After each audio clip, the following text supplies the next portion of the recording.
अस्सलाम वालेकुम students, welcome to my YouTube channel. आज की इस वीडियो में हम डिस्कस करेंगे चैप्टर नंबर 3 मैट्रिसेस और डिटरमिनेंट की एक्सरसाइज 3.1। फाइनली हमने चैप्टर नंबर 3 स्टार्ट कर लिया है। चैप्टर नंबर 1 और 2 डिटेल एक्सप्लेनेशन के साथ मैं अपने चैनल पर अपलोड कर चुकी हूँ, जो आप देख सकते हैं। तो स्टूडेंट्स, हम इसमें पढ़ेंगे मैट्रिसेस और डिटरमिनेंट्स के बारे में। बड़ा ईजी और सिंपल चैप्टर है। इससे पहले स्टूडेंट्स, आपने मेरे चैनल को लाइक, कमेंट और सब्सक्राइब जरूर करना है। मेरा व्हाट्सएप चैनल भी ज़रूर फॉलो कर लीजिएगा। तो स्टूडेंट्स, सबसे पहले जो इंट्रोडक्शन में इन्होंने नेम दिए हुए हैं वो आपने एज MCQ जो है वो प्रिपेयर कर लेने हैं। ठीक है, कि मैट्रिसेस जो है वो उसका नेम किसने ईजाद किया, उसको ब्रैकेट्स किसने बनाई हैं, सारे जो हैं वो उसकी डिटेल है। ठीक है, वो भी आप एक दफ़ा देख लीजिएगा। सबसे पहले मैट्रिसेस की डेफिनेशंस पढ़ते हैं। सबसे पहले थोड़ी बेसिक पढ़ लेते हैं, उसके बाद हम एक्सरसाइज 3.1 स्टार्ट कर लेते हैं। बहुत ईजी और सिंपल एक्सरसाइज है।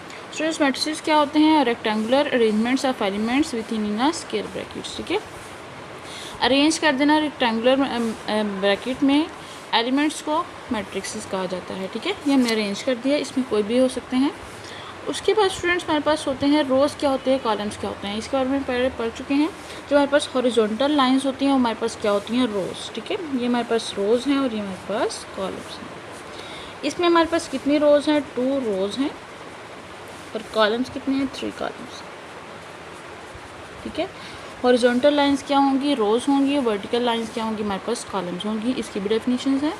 उसके बाद क्या होते हैं? एलिमेंट्स और एंट्रीज़ की हैं। ये हमारे पास 1 2 3 4 5 6 इसमें क्या है? एंट्रीज़ हैं।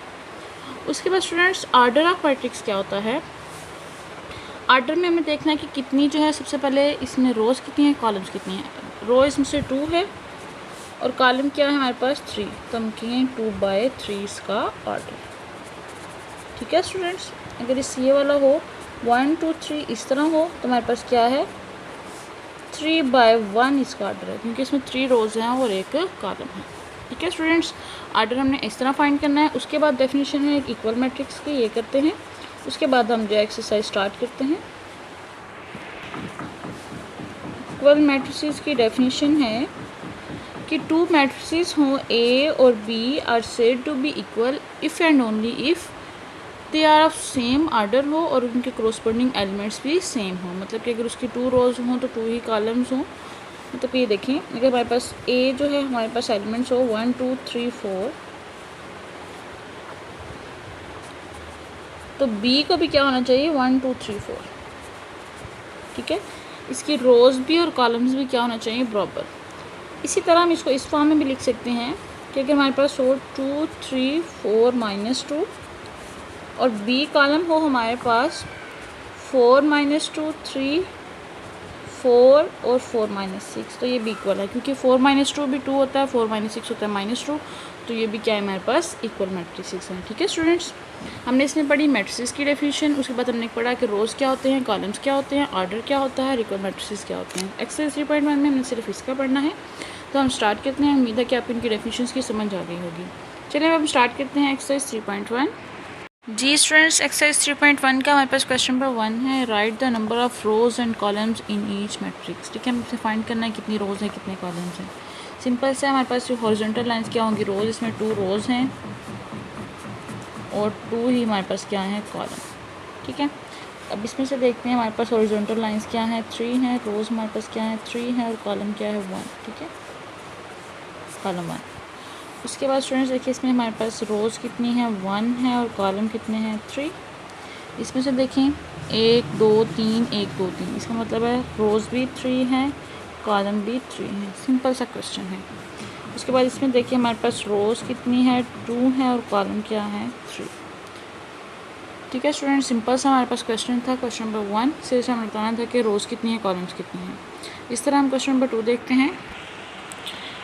जी स्टूडेंट्स, क्वेश्चन 2 में हमने बताना है कि right the order of each matrix. हमने इसमें ऑर्डर बताना है। मैंने आपको ऑर्डर का बताया था कि सबसे पहले हम देखना है रोज़ कितनी है और उसके बाद हम देखते हैं कॉलम्स कितनी हैं। ठीक है, रोज़ हमारे पास इसमें 2 हैं, 2/1।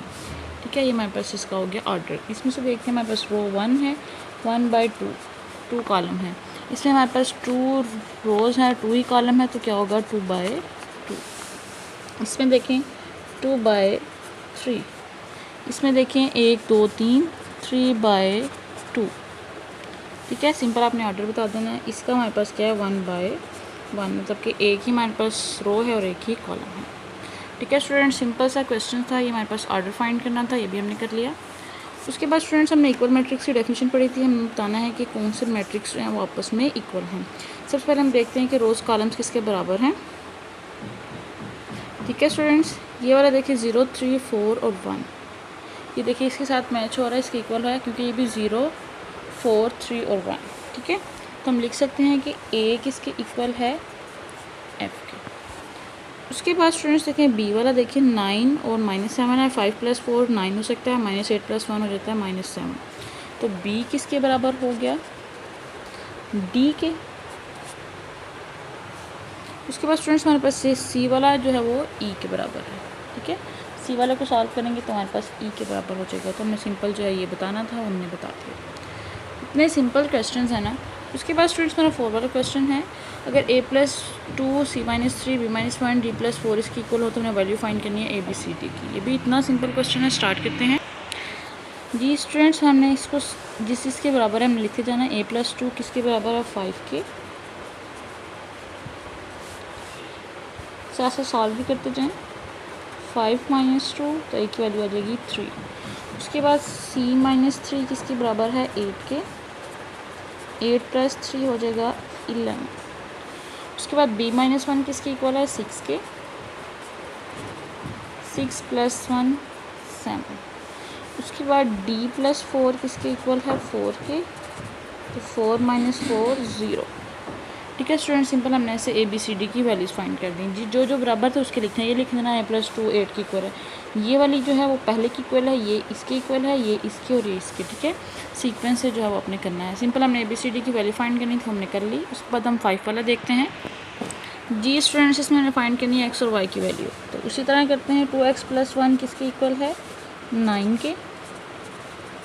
9 - 1 8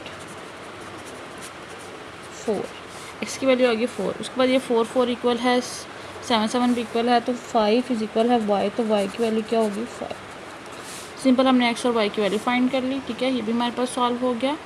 बड़ा सिंपल और इजी क्वेश्चन है स्टूडेंट, सारे ही हमने वैल्यूज़ फाइंड करनी है।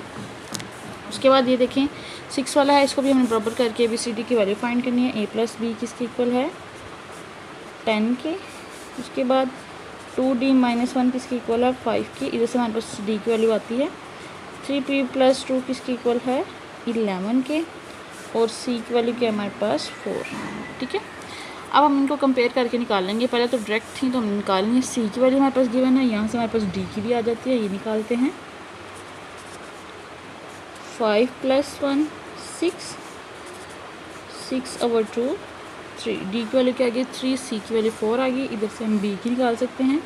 3b + 2 इज इक्वल है 11 के। 11 - 2 9 हो जाएगा। 9/3 3। ठीक है, b की वैल्यू क्या आ गई, 3, क्योंकि 3 1 3 तो 3 9। उसके बाद हमारे पास a + b की वैल्यू क्या है, 10 है। हमारे पास b की वैल्यू 3 आई है, वो पुट कर लेते हैं। 10 - 3 हो जाता है 7। तो स्टूडेंट्स हमने सिंपल इधर भी ABCD की वैल्यूज़ निकाली। ठीक है, उसके बाद स्टूडेंट्स हमारा लास्ट वाला क्वेश्चन है, यहाँ हमें P और Q की वैल्यू निकालनी है। P + Q किसकी इक्वल है, 6 के। ये 5 11 भी इक्वल है, तो हमारे पास P - 2 Q इसकी इक्वल है 0 के। यहाँ हमने निकालनी है P + Q की वैल्यू। हमारे पास इक्वेशन नंबर 1 लिख लें, इसको इक्वेशन नंबर 2 कर लें। अगर इक्वेशन नंबर 1 में से माइनस कर दें इक्वेशन नंबर 2,